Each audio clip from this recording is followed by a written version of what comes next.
কেন্দ্র সরকার সংখ্যার জোর দেখিয়ে মুসলিম সম্প্রদায়ের পূর্বপুরুষের উৎসর্গীকৃত সম্পত্তি তথা ওয়াকফ সম্পত্তিকে কেড়ে নেওয়ার অপচেষ্টা চালিয়েছে। যখন পার্লামেন্টের উভয় কক্ষে পাশ হয়েছিল এই বিল আইনে পরিণত করার জন্য, তারপরে পরেই সারা রাজ্য জুড়ে সারা দেশ জুড়ে প্রতিবাদ সংঘটিত হয়েছে এবং এইটা সুপ্রিম কোর্টেও চ্যালেঞ্জ হয়েছে।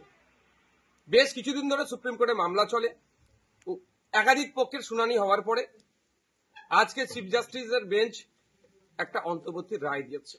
এই রায়ে কিছুটা স্বস্তি মিললেও সম্পূর্ণরূপে এটা সুরাহা এখনো হয়নি।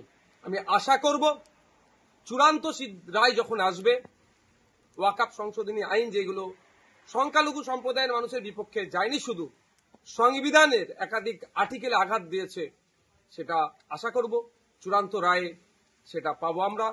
এই ইনসাফের লড়াই চলবে, আইনি লড়াই চলবে।